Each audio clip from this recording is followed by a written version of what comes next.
그거는 뭐 나는 그렇게 생각하지 않습니다. 자기가 하다 보니까. 재채기 한 거 아니에요? 또 하다가? 사실 우리 이제 흥선대원군으로 알고 있지만 또 예술계 쪽에서는 그 화가 이하응 선생님으로 맞습니다. 이하응. 네. 이름이 하응. 그 원래 호가 그 석파.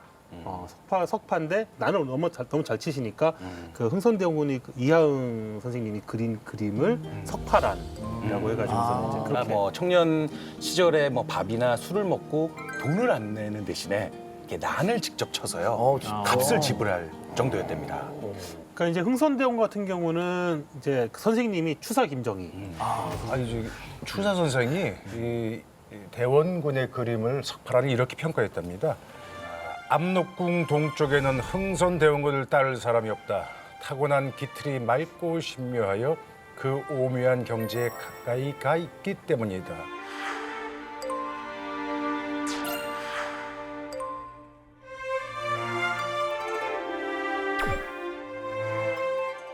우리나라 왜 민요나 이게 창 같은 거 보면 약간 좀 우리나라 보면 그 느끼지 않습니까? 보면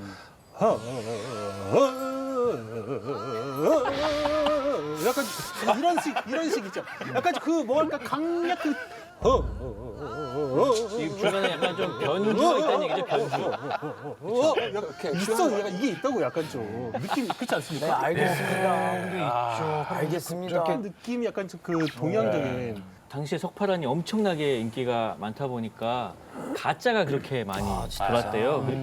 그냥 이제 다른 사람이 그리게 하고 이제 대원군이 거기에 자기 도장만 찍게 하는 뭐 그런 설도 있다고 합니다. 네. 야, 그건 좀 너무했다. 그건 좀 요즘 그것 때문에 되게 그거면은 사실 현대 미술계에 되게 약간 좀 논란 있지 않습니까? 그런 것들 때문에. 불평하지 않습니까? 있었죠. 논란이 한 번 있어가지고. 네. 근데 왜 그렇게 그렸을까요? 특별한 이유가 있으려나? 글쎄요, 뭐 굳이 뭐 해석을 하자면은 약간 좀 저 굴곡이 있는 어떤 그런 삶이 그 흥선대원군 본인의 어떤 파란만장한 인생을 이제 그런 식으로 이제 뭐 표현을 하고 그 마지막에 딱 빠지는 것들 약간 좀 날카로운 야망 막 이런 것들 약간 좀 그림에서 녹였다라고들 하는데 그거는 뭐 나는 그렇게 생각하지 않습니다. 야, 그거 어떻게 생각하세요? 그거는 그냥 자기가 하다 보니까 재채기 한 거 아니에요? 또 하다가? 괜찮네. 또 이렇게 된 거예요. 난 그릴 자다. 세상에 계속. 세상의 모든 것들은 그렇게 다 모든 게 다 이렇게 철두철미하게 계획된 대로 되는 게 아니라 맞아. 우연의 산물인 경우가 상당히 많거든요.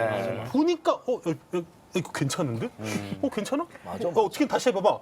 이렇게 했는데 야 그거 괜찮다. 야 그거 괜찮다. 야. 아니 이랬을 수도 있다라는 건데. 아니 근데 그 심리 상태가 그림에 반영이 되는 건 맞잖아요. 그건 맞긴 맞죠. 실제로도 여기 대원군이 55세에 그린 난초 그림을 보면은 이건 이제 뿌리가 다 나와 있어요. 그러네요. 그리고 뭔가 허공에 그려져 있고 뭔가 좀 딱 봐도 다르지 않습니까? 아까 본 거랑? 그렇죠. 이게 이제 전개에서 밀려난 후에 그린 거거든요. 보통 전문가들은 이걸 정치적 입지를 상실한 어떤 대원군의 그런 심정을 그냥 약간 좀 기력이 딸려서 손이 약간 좀 길게. 아니 그것도 혹시 있는데 대원군한테 악감정이 있으세요? 사람이란 다양한 방식으로도 의심을 해볼 수 있다는 거기 때문에 우리 열린 의심을 할 수 있잖아. 이런 그림들을